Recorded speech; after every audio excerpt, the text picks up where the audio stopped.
Start the okay, the recording started.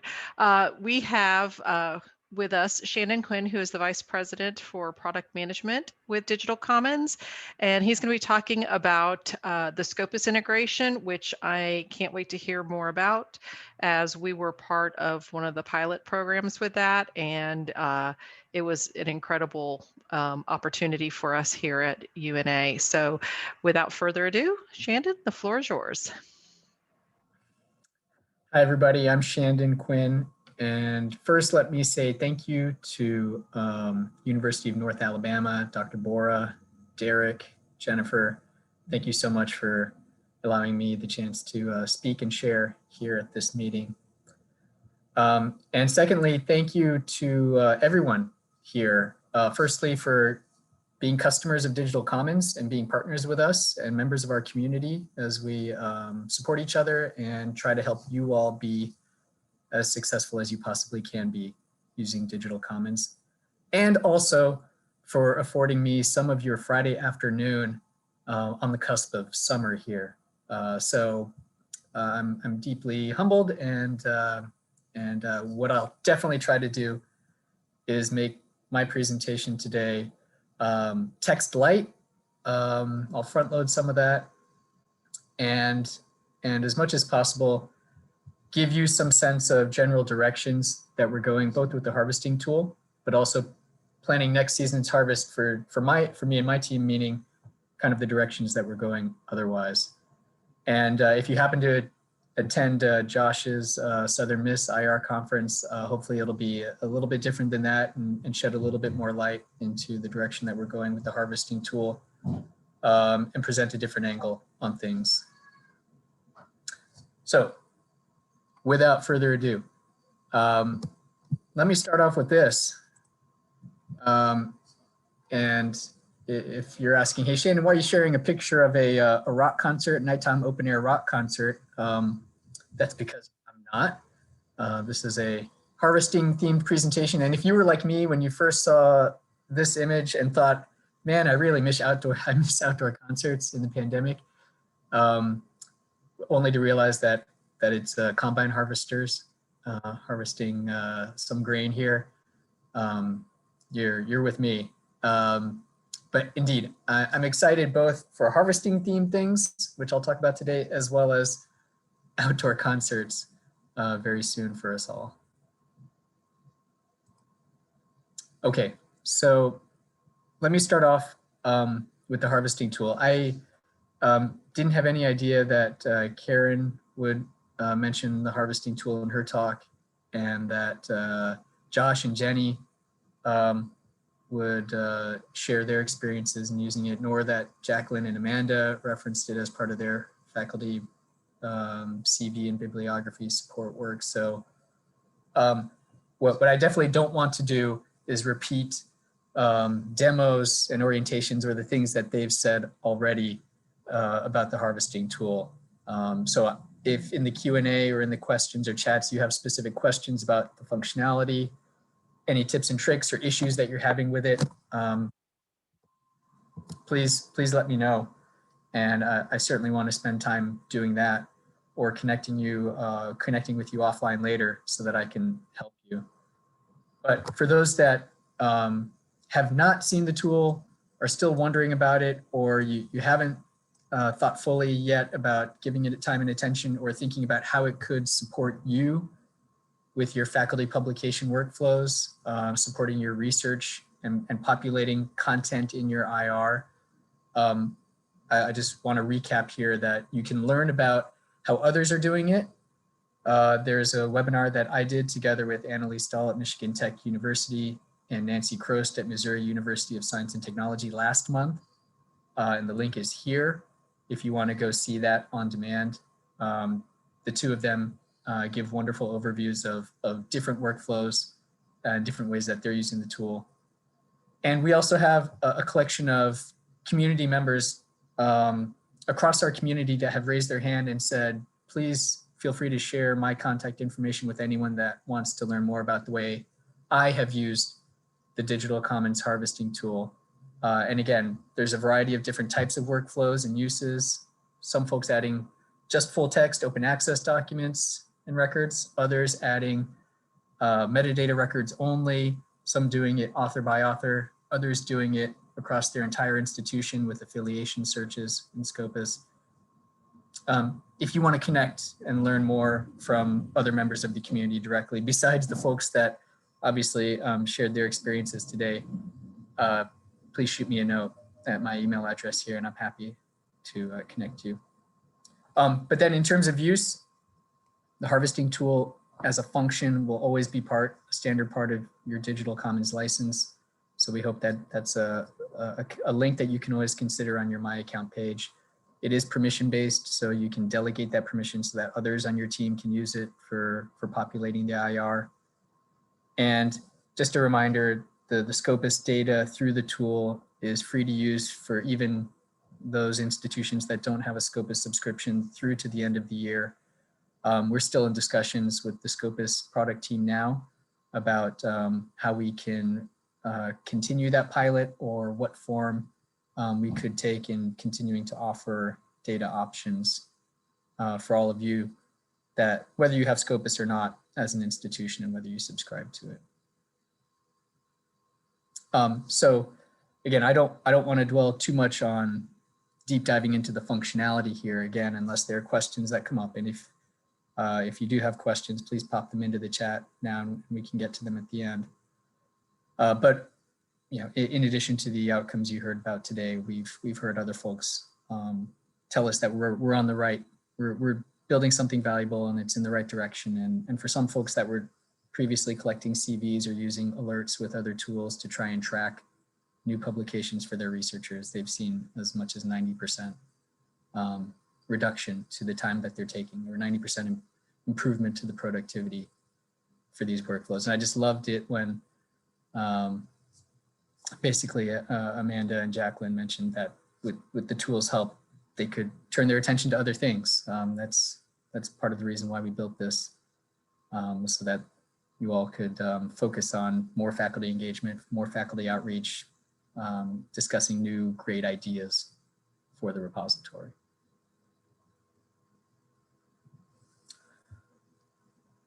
Let me talk a little bit about the direction that we're going now.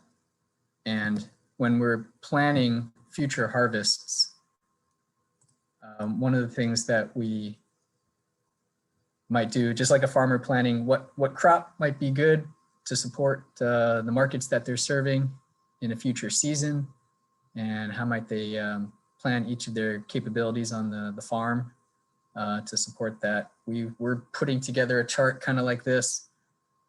And one of the dimensions that Josh already sort of signaled that we're thinking a lot about is how do we add more sources of content plugged directly into the harvesting tool, so that, again, there's no technical integrations that you have to undertake, no technical crosswalks that you have to write scripts for, or no technical development or investment that you have to make together with your IT colleagues to try and get all the records from systems, whether they're on campus or part of databases that are out there, into your IR. So Scopus was the very first row on this chart. And in each case, we want to make sure we can make it easy for you to search that source, review the metadata, edit the metadata, check for duplicates, and then also where there's OA content, know what that OA content is. And we feel like we've got a good start for having done a lot of those things with Scopus. So now what we want to do is make sure that the tool can handle more than one source. So some of you may know, we've been exploring how we can make all the same functionality work with a second source. Pure is a CRIS system that Elsevier has. We work with in-house partners first because we know we can develop quickly and prove out the concepts, but we quickly want to expand to non-Elsevier sources as well after that.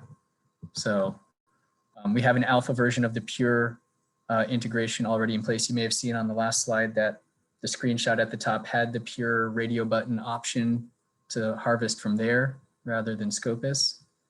And the expectation is that we're going to add more and more radio buttons with each integration. A lot of the ones that you all have told us would be most helpful are listed here to either complement the Scopus data or to round it out or to de-risk the chance that you might not be able to access the Scopus data at the end of this year. And of course, we want to move as quickly as we can to make sure the tool can support all of these different sources. And I think we do have now the chance to move pretty quickly where we're already exploring how we could search and query ORCID profiles and bring back records that your faculty members may have populated there. PubMed, of course, is medical and life science and biotechnology related records, and it indexes more in those disciplines than Scopus does. SSRN has preprints and a lot of social science collections and working papers, and Crossref, of course, the DOI registered database. We know they have an API, and that should be options for us to harvest from them as well.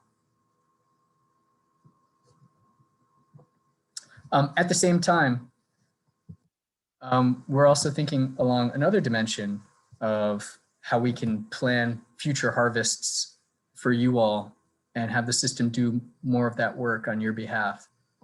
And that's with regards to the functionality that we build into the harvesting tool. So not only do we want to add radio buttons across the top, we want to make the tool even more streamlined to support your workflows better, or have additional robust functionality that can take us on a journey to where it's doing more of the work for you. So the first release with the Scopus integration for the harvesting tool was in December, and that was the author and affiliation search, the OA labels, the duplication check, and the metadata mapping.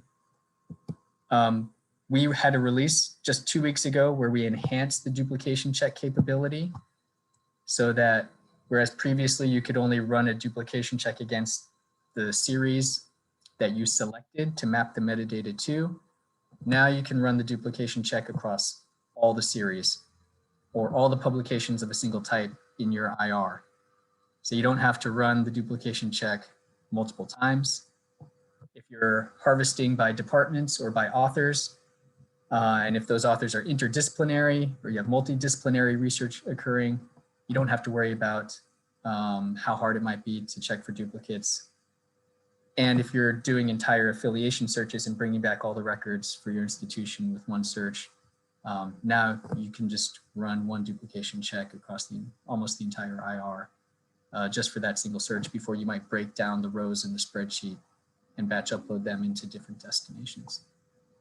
So that we think can be followed on by other opportunities that we're seeing here.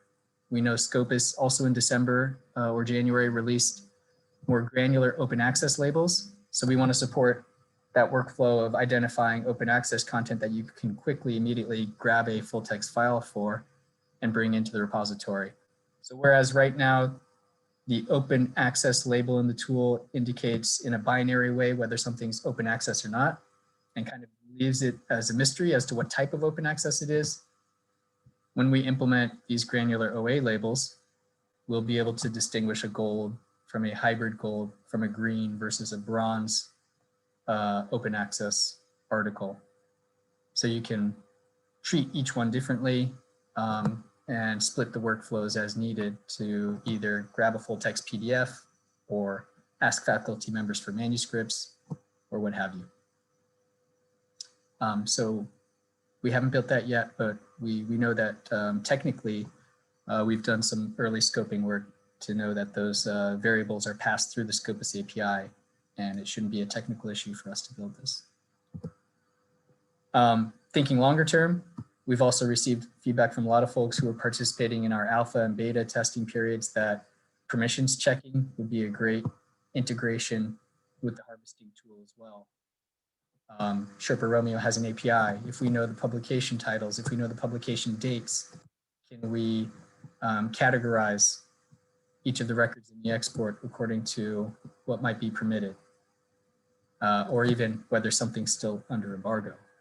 So we're excited about the opportunity to enhance the functionality in that direction. And longer term, we're also hearing feedback from you all and members of the community that further automation here would be particularly helpful or exciting. If you know you're going to be doing the same search for the same authors or the same affiliation search, can we save that and automate that search to repeat it on your behalf and deliver the spreadsheet back to you?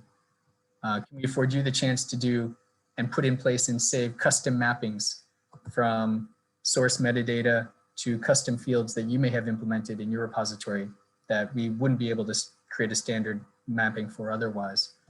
If you are adding the same value in certain columns for disciplines or comments or any other custom fields, can we give you the opportunity to specify those custom values and populate those into the spreadsheet when we're generating the behalf? And if you've really got your workflow fine-tuned, you're fully trusting in the harvesting tool and what it can do, can we even just do the upload on your behalf? In one click, run the export, remove the duplicates, and upload the content. And of course, you still have the chance to batch revise anything that's amiss afterwards. So I'm really excited about the potential that we could take the harvesting tool based on, again, all the feedback and workflows that you've shared with us. And what I want to do is just take one moment to abstract that to an even higher level.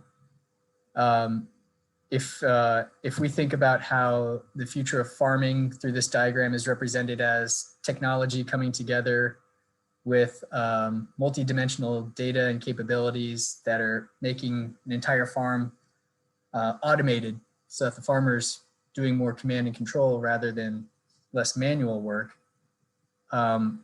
I see a lot of the same parallels with what we're trying to do to solve the problem of populating the IR. And the harvesting tool is not the only thing that we want to invest in, even though it's the focus for some of our resources for development right now. In fact, I could imagine if the harvesting tool is one cog in this whole vision that we have for automating IR population, there are other pieces that we also want to be thinking about in the future too. For example, what if there's a source that wasn't on the list that I just showed a couple slides ago that has a lot of the content for the disciplines or departments that you support? There are already about 50 different sources that have been mentioned to me by members of the community as we've been building the harvesting tool. You could wait for us to build integrations with all of them, or can we create a right API so that it's easy enough for someone with not too much technical capability to build their own script and do their own mapping and have our system in a smart way query on their behalf and then generate an export for one of those long tail, if I call it that, long tail sources that might be helpful to your community or specific to some of the faculty you want to serve, but isn't one of those large third-party databases that has really broad coverage. We want to be thinking about that and how we can support that. Or even for those of you who are assembling a lot of the files that could come from these and other sources, or that you get from the faculty members who are now engaged with the IR because you're able to do things with the harvesting tool. How do we help solve that challenge of putting those files somewhere and using batch upload to get those in at scale? And we know right now it's a problem that you can't just add files from your laptop or locally using batch upload. We know that you have to use Dropbox or Google Drive or stand up an unsecured server with your IT colleagues on campus, and that's not ideal. If you're going to be the mediator or the gatekeeper or the toller of the files as they're being passed through, we want to support that capability. Or further, in the distributed mechanism where faculty and authors and researchers are adding content themselves, right? How do we move to broader, more modern SSO opportunities based on SAML, where it's truly seamless for an author of a record in your IR to log into Digital Commons and add those records once they're fully engaged in the repository? And how can we also do more to add controlling identifiers for authors into the system? That's part of this equation too, and something that is in our mind and our vision for the roadmap. Eventually, how can we also take advantage of what I call submission routers if we know that faculty members are submitting content into other systems, how do we get a signal at that point of submission into those other systems, get a signal and then not intercept, but create another pathway so that those manuscripts that they're submitting into those other places can find their way directly into the IR2. So whether that's a submission into a journal articles publishing system like Elsevier's publishing platforms for its journals, or in any other platform where they might be wanting to host or publish a paper. I think that's also part of this future automation that we want to create. Publication detection, same thing, right? Together with the submission router. How can we, using affiliation identifiers, author identifiers, know when someone at your institution has published something, wherever that is in the world, in the internet, and make you aware? And again, if we can, try to shunt that record or a copy of that record over to you. And for things that might be sitting in your drawers or in some faculty member's cabinet, yet to be digitized, and finally is digitized somewhere, how can we make it super easy for the system to scan that document, suggest the metadata, in other words, autofill it, and then have that be something that you're just reviewing rather than transferring or copying. So these things all together, complementing the harvesting tool, I hope allow us to one day think about a vision where we have the fully automated IR population capability at your service for whatever situation you might be, wherever you are in the spectrum of engaging your faculty members and researchers and trying to get them to add content in an opt-in or opt-out, intentionally, unintentional basis, but giving you at least the opportunity to be more of a reviewer for that capability. I'm increasingly talking about this also not in just these agricultural terms of like, the automated farm and the automated IR population, but self-driving. I think of how can we create the self-driving car? You're still in the driver's seat. You're still having the chance to control it. You're seeing everything going on, but that's the vision. That's part of our vision, as we want to make sure you can add any content you want and represent it in the IR. This is what I wanted to share in a prepared way about harvesting and the context for harvesting at a vision level for us. I'll pivot to one more dimension that I want to talk about, but in anticipation of the Q&A, if you have thoughts supporting or negating or pain points with the harvesting tool itself or any of these other things that you're seeing here that are part of the potential roadmap and on the slide before with the additional functionality and sources, please throw a note into the chat saying, either like, yes, please build this, or hey, you forgot this, or hey, please consider these other parts of the product roadmap and vision first as well. I would welcome that as a way to prompt the discussion that we have when I'm finished here. But again, harvesting and IR content population, this is just one piece of the direction that we're going. The one other major direction that I want to share today where we're going is using the self theme, trying to make the IR a self-marketing asset on your behalf. So you are your own brand. Whether or not you believe that, I believe the IR needs to be its own brand on your behalf. If this is a showcasing tool, if this is a public-facing, external-facing website to your communities and the stakeholders that you want to engage wherever they are, it has to look awesome, in my view, right? It needs to market itself. It needs to be a URL that people want to share with each other, to click and link to. And it has to be something that you and the other members of your teams and communities want to point to and elevate and showcase even more than you already are, no doubt. But marketing is really hard. We are all small teams. And so we see that there's an opportunity for the digital commons, the system itself, to do more of the self-marketing on its behalf. So here's a couple of ways that we're starting to think about it, just on taking a couple steps towards this vision of a self-marketing IR. And a lot of you I know are already working with Anne on my team to test the digital commons exhibits, what we call DCX. But this is the first step where we want to create new forms of representation, new designs, new flexibilities, at first focused on special collections and archives content like this, image-based content, multimedia-based content, but really turn it into something that can curate whatever might be in your repository and give it a new, different look, exhibited in a way that you or faculty members or stakeholders want to represent it.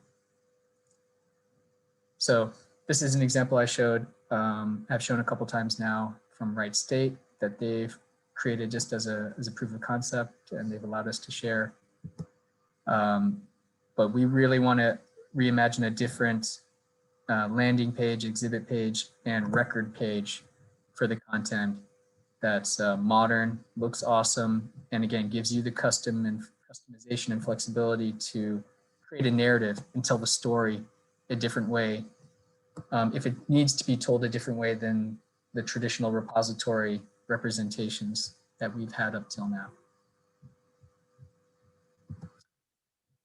So we hope that it does a couple other things. One, it gives you the chance to not worry about where to place digital collections if that's been an issue for your library up to now. If you've liked the showcasing of digital commons and the impact dashboards and the download data that you can see of who's engaging with it and the other benefits of using digital commons, you can do that. And now if you want to preserve that content, make sure it's archived, but also represent it in a way that special collections are traditionally represented, modern ways for representing images and multimedia, you can do that too, and also have the archivist work in a related but separate space to create the narrative that they want to create, or for the faculty member, create a different narrative that they want to create. And that's what we're seeing too. The second thing that we see is being unlocked by going in this direction is for those of you that have had to say no to a faculty member that wanted to represent a project, their lab, their group, a special event, a student seminar, a symposium, and they looked at the repository and thought that just doesn't fit the vision that they had of how they want this represented digitally and on the web. We hope that this unlocks that opportunity, and you don't have to say no to them. They don't have to create a bespoke web page with the IT team that'll be forgotten a year from now. You don't have to worry about boutique websites becoming zombie websites that faculty create. And you don't have to worry about having it be archived in the repository and also represented in the right way. That's something that we're hearing increasingly is possible by going in this direction and now creating different templates or representations of research work and student work and faculty work as well. So this is an example of student posters about visualizing research at Edith Cowan University. So not special collections or archives, but actual student research content that can also be presented in a more compelling way.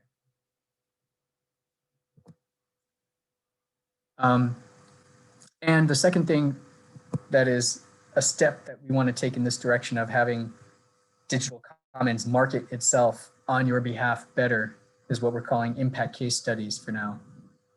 This is a brand new exploration for us, but it's essentially taking what was the dashboard, which we turned the screen around and allowed you to see and filter and customize and analyze and review. And now we're saying, do you want us to help you tell the story that's found in that data in the dashboard for you? So we're imagining and envisioning a product where for a collection, either that you choose or that we detect in the dashboard as one of your better represented collections, creating a report on your behalf that looks good enough, that tells the story succinctly enough and that brings forward and distills the data from the dashboard in a compelling way so that you can share it directly with stakeholders. You don't have to cut and paste screenshots. You don't have to open up Word documents. You don't have to spend hours mining through the various dashboard data if you don't have the time, and increasingly a lot of us don't. So we want to explore how we can build this.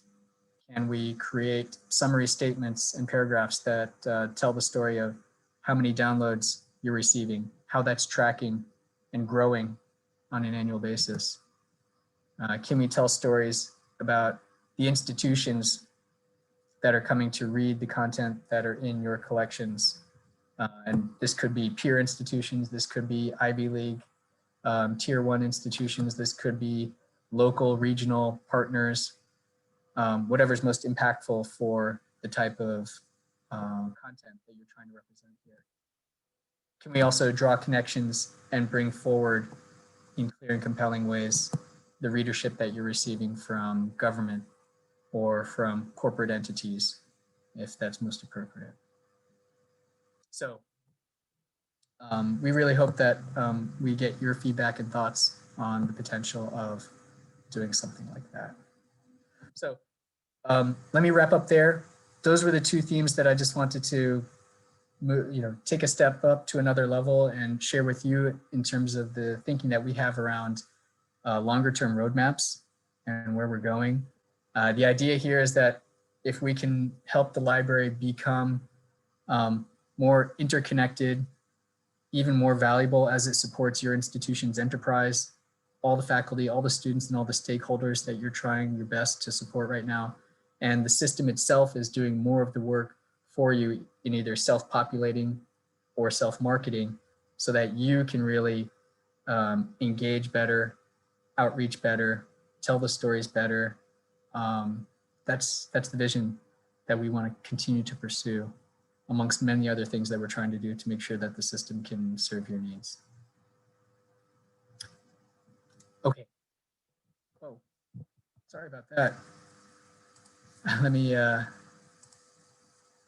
me stop there with the prepared remarks and would really welcome any comments or questions.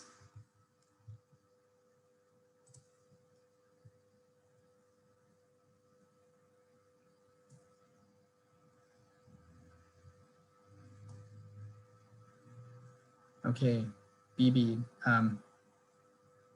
yeah, thanks for that comment. Lee, thanks for your excitement around the impact case studies.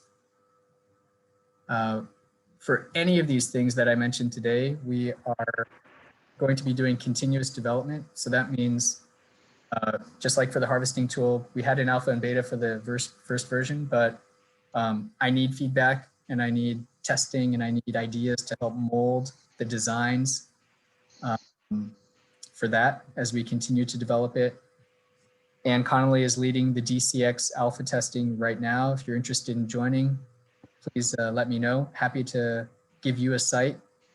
The front ends can stay hidden. You don't have to release it into the wild.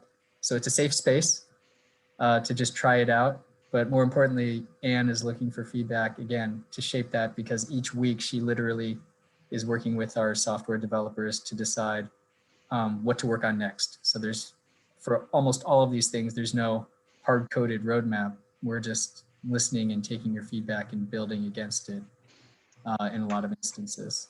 And same thing with the impact case studies. That's probably a summer project as we get going. So if you're interested in being an early member of the testing and idea generation and brainstorming that we might do for that as we start testing the technological capabilities, shoot me a note and you can be added and participate in all of those discussions and engagements. Did you see the question in the Q&A? Okay, I'm seeing it now. Thanks, Jennifer. No problem. Gosh. Is DCX being conceived of as something that would be included as part of Digital Commons or as a separate product like the Expert Gallery Suite? Yeah, thanks, Josh. DCX is part of Digital Commons. So what we do know and what we know we can sustain through the explorations that we've done so far is that everyone gets 10 exhibits. They're yours to keep. They're part of your standard digital commons license. When we release this, everyone gets those and you get all the functionality.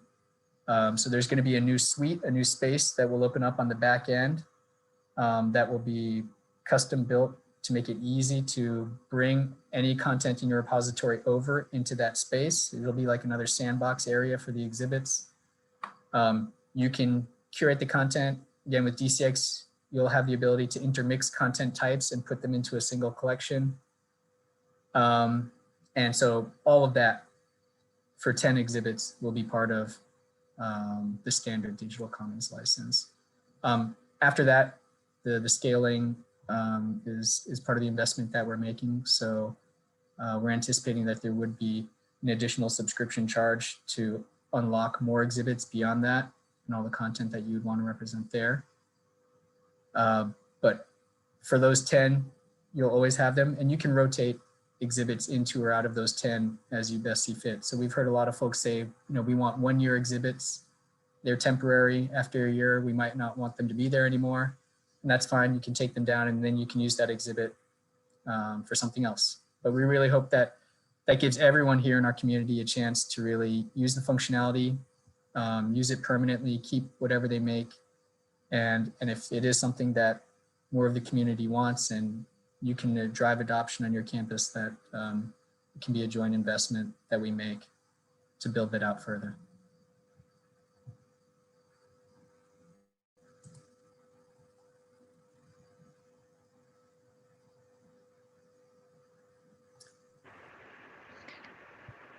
All right, I'm not seeing any other questions.